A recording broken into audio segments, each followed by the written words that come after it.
Bienvenue sur Top Invest, la chaîne des top d'investissement. Ici, on parle essentiellement d'entreprises de qualité. Avons-nous une opportunité d'investissement sur Edouard Life Science Corporation? C'est la question à laquelle on va essayer de répondre en se basant sur les états financiers de la compagnie. Je rappelle que ceci représente uniquement mon point de vue et non un conseil d'investissement. Et comme d'habitude, je me réserve le droit de me tromper. Watchlist directement, ok?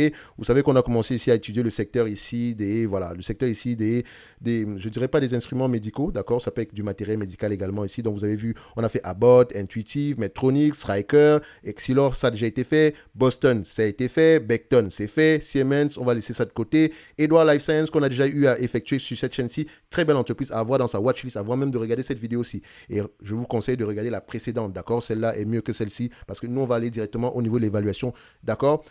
On va juste faire un tour d'horizon ici assez rapide. D'abord, croissance des revenus, on aime ça. Maintenant, est-ce que les net income, est-ce que c'est une entreprise ici qui a tendance ici à avoir des net income et free cash flow qui vont dans le même sens? Vous constatez quoi ici? La même chose, même chanson. Free cash flow représente quoi ici? Free cash flow également, on m'a dit que le violet, ça n'apparaît pas très bien, mais ne vous inquiétez pas ici, tout est similaire, ok?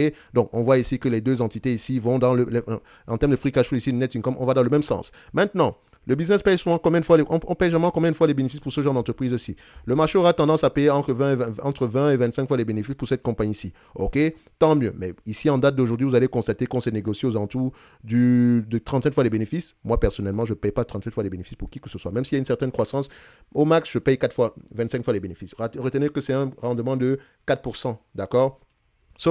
On constate quoi ici? 35 fois les bénéfices, etc. Je vais le mettre à 25%. C'est à 25 fois les bénéfices. C'est déjà assez gentil. OK?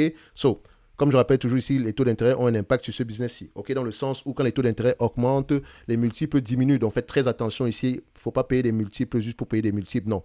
Il y a toujours un raisonnement derrière. En termes d'évaluation ici, voilà. Les analyses ici, c'est un business ici qui est à peu près... Elle n'a pas de dette, d'accord? Il faut déjà aller regarder ça ici. Et c'est une entreprise ici, selon les prévisions, elle est également assez prévisible, d'accord? On a vérifié ça la dernière fois. Donc, c'est un business ici qui pourrait rapporter d'ici à peu près 2025, 3,25$ par action. OK, on me demande de payer 90$ ici pour obtenir 3,25$ par action en moyenne à partir de l'année 2025. Actuellement, normalement, on devrait l'actualiser. D'accord, je vais juste mettre ça comme ça ici pour que ce soit plus facilement compréhensible ici pour vous. On met 91$ à l'action, ça fait à peu près 3,5% de rendement. D'accord? Est-ce que ça m'intéresse? Non. Évidemment, en extrapolant un tout petit peu très loin ici, on s'attend à du 4$. 4,07$, 4$ ici pour moi, c'est la même chose. Divisé par le prix actuel, on a à peu près un rendement de 4,39%. Donc techniquement, rien d'extraordinaire. Vous savez qu'on recherche vraiment au moins du 8% de rendement. Ce qui veut dire quoi? Ce qui veut dire qu'en date d'aujourd'hui, si tu veux me vendre cette compagnie-ci, personnellement, en prenant en considération les bénéfices nets de 2028, d'accord, même si c'est une très belle entreprise, 2025 plutôt, même si c'est une belle entreprise, je ne veux pas payer, mon rendement doit être au moins de 8%. Mon rendement sur coût doit être au moins de 8%. Donc, en date d'aujourd'hui, tu me proposes ça à 90$. Moi, je ne veux pas. Je suis prêt à payer uniquement aux alentours de 40$. OK? Est-ce que tu es content? Tu n'es pas content? Tant pis. Tout le monde se serre la main et chacun va continuer à vaquer à ses occupations. OK? Pour moi, ici, Edouard Life Science n'est pas une opportunité d'investissement. Oui, elle rachète ses actions, etc. C'est une belle entreprise. Mais même les belles entreprises, on ne les achète pas à n'importe quel prix. D'accord? Tôt ou tard, le marché finira par vous donner un prix d'acquisition. D'accord? Intéressant. Ne vous inquiétez même pas par rapport à ça. Et évidemment, ça va toujours venir avec un piège. Soit le piège sera temporaire ou durable. D'accord? On peut ici dire, oh, il y a peut-être eu une fraude, etc. On m'a vendu cette compagnie à 15 fois les bénéfices, 15-17 fois les bénéfices. Aujourd'hui, on veut me vendre, c'est la même compagnie à 37 fois les bénéfices et je devrais payer? Non, pas du tout. Même s'il y a de la croissance derrière, je préfère payer une compagnie de croissance à un prix qui n'implique pas la croissance. Sans croissance, pour moi, c'est 25 fois les bénéfices. Sans plus. OK? Ce n'est que mon avis. Je peux également me tromper et je me réserve d'ailleurs le droit de le faire. Pour le moment, ici, c'est une entreprise qui aura tendance ici à avoir des prix de plus en plus... Enfin, c'est une très belle entreprise qui est très recherchée ici par les opérateurs de marché. D'accord? Nous, on veut payer des entreprises ici en sol. Donc, on est prêt à être assez patient. OK? Likez, commentez, abonnez-vous. N'oubliez pas la première vidéo sur Edouard Life Science. Vous pouvez la regarder également ici. Donc, on a fait le tour à peu près ici. OK? N'oubliez pas également que le lien vers le service Top Premium se retrouve ici en description de la vidéo. D'accord? La plupart des entreprises qu'on a eu à étudier ici, c'est dans le secteur d'ici de médical. Donc, on va continuer à le faire.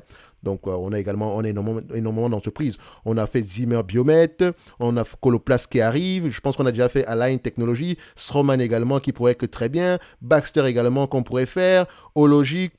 Ouais, on verra. Biomérieux, on l'a déjà fait plusieurs fois. Carl Zeiss, on pouvait également, je ne sais pas si je le prononce bien, on pourrait également le faire. Massimo, je ne sais pas si on l'a fait, mais on devrait le faire. Dentsply, je ne sais pas si on l'a pas encore fait, ça pourrait être intéressant ici.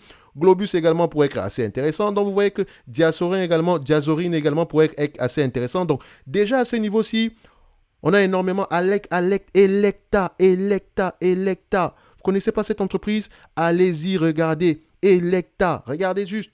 Electa, qu'est-ce qu'on observe? C'est une très, très belle entité. Je ne sais pas si en date d'aujourd'hui, on a une opportunité d'investissement, mais on devrait également l'étudier. Dans tous les cas de figure, on se donne rendez-vous sur la prochaine vidéo ici. Et comme je dis toujours ici, cette compagnie ici, vu qu'on a étudié la compagnie qu'on appelle, on était sur quoi là? On était sur Edouard Life Science. Directement, on la met sur la watchlist de Top Invest. Boom.